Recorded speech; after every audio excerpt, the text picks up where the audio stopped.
לעילוי נשמת ג'ורג' אליהו חי בן עטור וג'ילט זוהר בת ברדה. Nason, Rabbi Chizkia Patach, Rabbi Chizkia, un de Chaverim du groupe de Zohar, il commence avec le verset de Tehillim dans le psaume 128, verset 3, Eshtecha kegefen poria. Ta femme sera considérée comme la vigne fraîche. Ma gefen, lo mekabelet ala ala medida, כך היטטה d'Israël קיימה באי גוונה, דלא מקבלה עלה אלא הוא בר זוגה כשפנינה. Comme la vigne, on ne peut pas la greffer avec un autre type de fruits, ainsi la femme doit être fidèle à son mari. Qui veut dire, on peut prendre n'importe quel arbre et on peut le greffer avec deux autres espèces. On peut prendre, par exemple, si vous prenez la mandarine, alors c'est un mélange. Vous prenez le kiwi, c'est la poire et la fraise. Regardez, c'est la couleur de la poire verte et les grains de la fraise à l'intérieur. Alors, il y a beaucoup de fruits qui sont mélangés. Mais le raisin est un fruit qu'on ne peut pas mélanger. Le raisin se mélange que dans sa famille. On peut mélanger des raisins blancs avec des raisins noirs ou des raisins rouges, mais on ne peut pas mélanger des raisins ou avec le citrus ou avec n'importe quel autre fruit.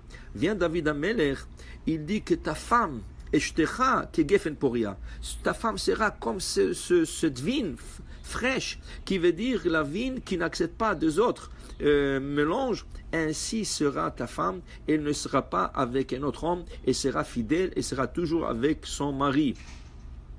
Valda gefen poria, mais il continue, beyar kete betecha. Ça va être quand la femme respecte et elle reste plus chez elle que de sortir dehors. C'est sûr que la femme doit sortir, et c'est elle qui fait les courses pour la maison, mais la femme ne devrait pas chercher sortir trop dehors. La place de la femme, c'est dans la femme, s'occuper de sa maison, s'occuper de son mari, s'occuper de ses enfants. Ça, c'est la vraie place de la femme.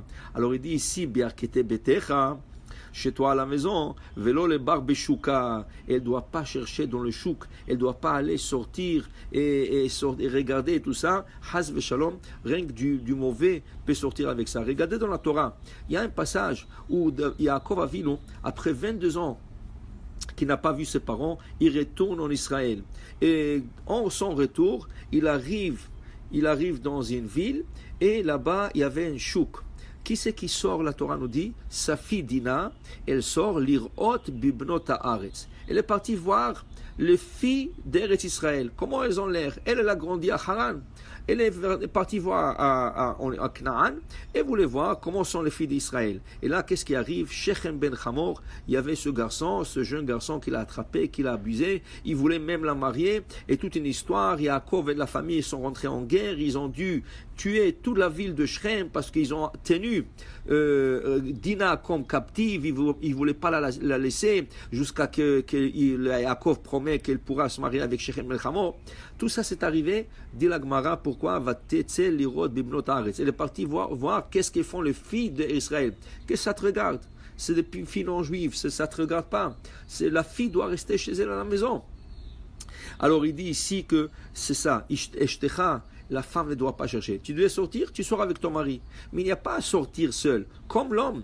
L'homme ne peut pas sortir seul avec des amis pour aller prendre un café, pour aller prendre un verre dans le bar. Ça ne se fait pas.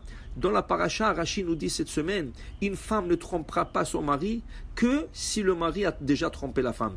Qui veut dire que la femme n'initie pas. C'est le mari. Ça veut dire que le mari aussi doit être fidèle à sa femme. Le mari aussi ne doit pas chercher à sortir et avec ses amis ou à sortir, aller voir des choses. Mais la femme encore plus, parce que la femme est considérée comme gefen poria. Mais à savoir que l'homme et la femme, c'est un miroir. Tout ce que le mari fait se projette sur la femme. Tout ce que la femme fait se projette aussi sur le mari. Tu ne veux pas que ton mari regarde les autres femmes? Tu ne veux pas que ton mari sorte dehors? Toi aussi, tu restes à la maison. Toi aussi, tu restes avec tes enfants. Alors, il dit ici, le Zohar, la femme, même à la maison, même quand elle est à la maison, elle doit garder les tzniut. Par exemple, je veux dire une halakha, on sait que la femme doit couvrir ses cheveux. Alors il y a une halakha qui dit, elle doit couvrir ses cheveux, mais c'est plutôt pour le dehors, pas chez elle à la maison. Alors il y a des femmes qui disent, ok, alors à la maison, pas besoin de mettre le kissouille roche, pas besoin de couvrir la tête. Mais le problème, c'est faux. parce que même la maison devra avoir la kedusha. Même dans la maison, on doit avoir la kedusha, la sainteté à la maison. Une autre chose, imaginez-vous que la femme s'habitue de ne pas couvrir ses cheveux chez elle à la maison. Qu'est-ce qui arrive si quelqu'un frappe à la porte?